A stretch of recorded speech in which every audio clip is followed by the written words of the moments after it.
Foodies ക്ലബിൻ്റെ മറ്റൊരു cooking വീഡിയോയിലേക്ക് എല്ലാവർക്കും സ്വാഗതം. ഇന്ന് ഞാനിവിടെ തയ്യാറാക്കാൻ പോകുന്നത് നാടൻ താറാവ് കറിയാണ്. അതിനായിട്ട് ഞാൻ ഒരു താറാവ് നന്നാക്കി പീസുകളാക്കി എടുത്തിട്ട് അതിൽ മഞ്ഞൾപ്പൊടിയും വിനാഗിരിയും ചേർത്ത് കഴുകി വെച്ചിട്ടുണ്ട് കേട്ടോ.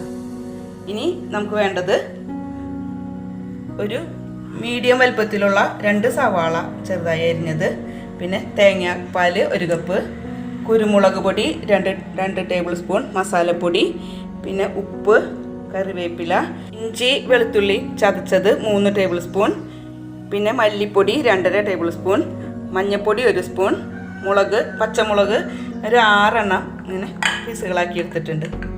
ഇനി നമുക്കിത് കുക്ക് ചെയ്യാം. അതിനായിട്ട് ഞാൻ പ്രഷർ പാൻ അടുപ്പത്ത് വെച്ച് ചൂടായിട്ടുണ്ട്. ഇനി അതിലേക്ക് കുറച്ച് വെളിച്ചെണ്ണ ഒഴിച്ചു കൊടുക്കാം. നല്ലോണം ചൂടായി വന്നിട്ടുണ്ട്. ഇനി ഇതിലേക്ക് നമുക്ക് അരിഞ്ഞു വെച്ച സവാള ഇട്ട് കൊടുക്കാം. നല്ലോണം ഇളക്കി വഴറ്റിയെടുക്കാം. നല്ലോണം വഴന്ന് വന്നിട്ടുണ്ട്. ഇനി ഇതിനെ നമുക്ക് ചതച്ച് വെച്ച വെളുത്തുള്ളിയും ഇഞ്ചിയും കൂടി ഇട്ട് കൊടുക്കാം. ഇനി ഇതിൻ്റെ പച്ചമണം ഒന്ന് മാറുന്ന വരെ നമ്മൾ നല്ലോണം ഇളക്കി കൊടുക്കാം. ഇഞ്ചിയുടെയും വെളുത്തുള്ളിയുടെയും ആ പച്ചമണം ഒന്ന് മാറി വന്നിട്ടുണ്ട്. ഇനി ഇതിന് ശേഷം നമുക്ക് അരിഞ്ഞു വെച്ച പച്ചമുളക് ആഡ് ചെയ്യാം. നല്ലോണം ഇളക്കാം. ഒപ്പം തന്നെ നമുക്ക് കറിവേപ്പില ഇട്ട് കൊടുക്കാം. ഇതെല്ലാം കൂടി ഇപ്പോൾ നല്ലോണം വഴന്നു വന്നിട്ടുണ്ട്. ഇനി ഇതിലേക്ക് നമുക്ക് ഇനിയുള്ള മസാലക്കൂട്ടുകൾ ചേർത്ത് കൊടുക്കാം. നമുക്ക് ഇതിലേക്ക് മസാലക്കൂട്ടുകൾ ചേർത്ത് കൊടുക്കാം. അതിനായിട്ട് ഞാൻ ആദ്യം മല്ലിപ്പൊടി ഇട്ട് കൊടുക്കുന്നുണ്ട്. മല്ലിപ്പൊടി 2 ടേബിൾ സ്പൂൺ ഇട്ട് കൊടുത്തിട്ടുണ്ട്.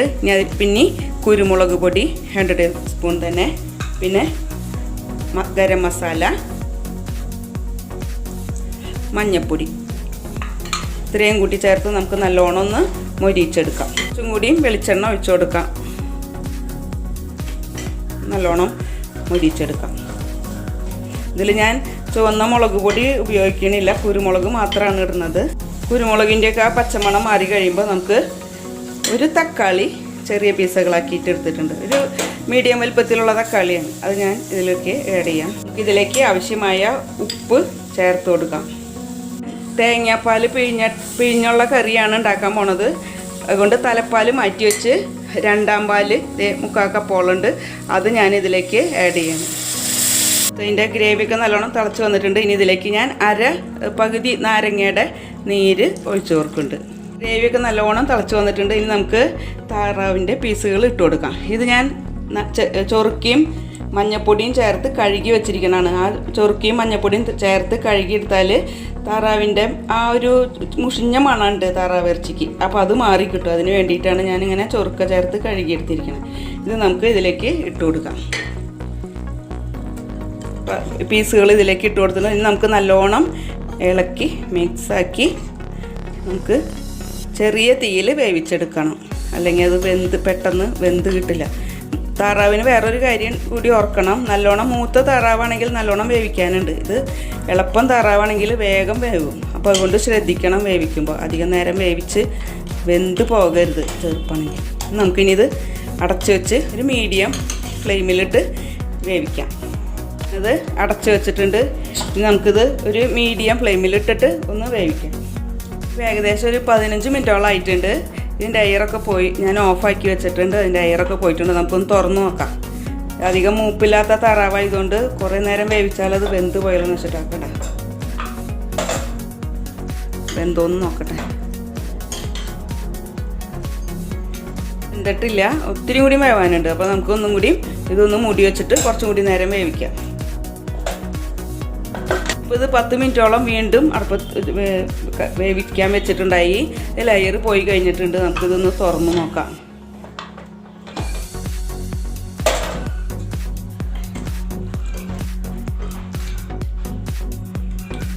നല്ലോണം വെന്ത് നല്ല പാകത്തിന് വന്നിട്ടുണ്ട്.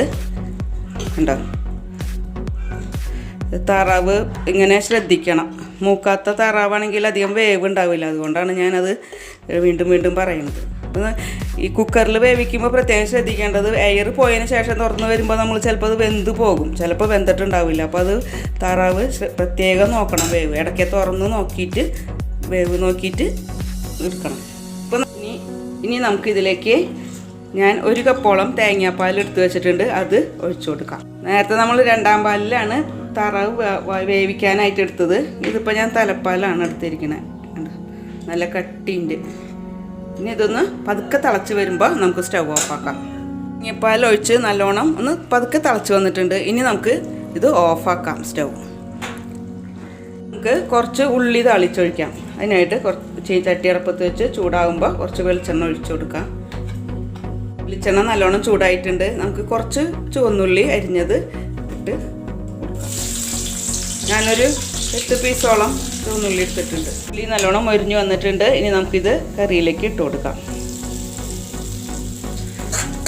ഞാൻ ഉള്ളിയിൽ വേപ്പില ഇട്ടിട്ടില്ല, അതിന് പകരം ഞാൻ പുതിനയാണ് ചേർക്കണത്. അത് ഇതിൽ ഇട്ടിട്ടില്ല, ചേർക്കാം. ഉള്ളി താളിച്ചൊഴിച്ചതിന് ശേഷം നമുക്ക് കുറച്ച് പുതിന ഇട്ട് കൊടുക്കാം. പുതിന ഇഷ്ടമുണ്ടെങ്കിൽ ഇട്ടാൽ മതി കേട്ടോ, ഞാൻ ഒരു ഓപ്ഷൻ പറഞ്ഞതാണ്. നമ്മൾ ഇതിൽ ഉപ്പൊക്കെ പാകത്തിന് വന്നിട്ടുണ്ട്.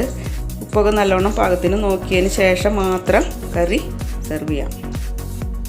നാടൻ താറാവ് കറി റെഡി ആയിട്ടുണ്ട്. എല്ലാവരും ട്രൈ ചെയ്ത് നോക്കുക. നല്ല ടേസ്റ്റാണ് ഇത് കഴിക്കാനായിട്ട്. ചുവന്ന മുളക് പൊടിയല്ല, കുരുമുളക് മാത്രം ഉപയോഗിച്ചാണ് ഞാനിത് തയ്യാറാക്കിയേക്കണത്. ഈ വീഡിയോ നിങ്ങൾക്ക് ഇഷ്ടമായെങ്കിൽ എല്ലാവരും ലൈക്ക് ചെയ്യുക, പിന്നെ സബ്സ്ക്രൈബ് ചെയ്യണം. പിന്നെ അഭിപ്രായങ്ങളെല്ലാം കമൻറ്റുകളായിട്ട് രേഖപ്പെടുത്തണം. നിങ്ങളുടെ ഫ്രണ്ട്സൊക്കെ ആയിട്ട് ഈ കുക്കിംഗ് വീഡിയോ ഷെയർ ചെയ്യണം. അടുത്ത ദിവസം മറ്റൊരു കുക്കിംഗ് വീഡിയോ ആയിട്ട് നമുക്ക് വീണ്ടും കാണാം. അതുവരെ ഗുഡ് ബൈ.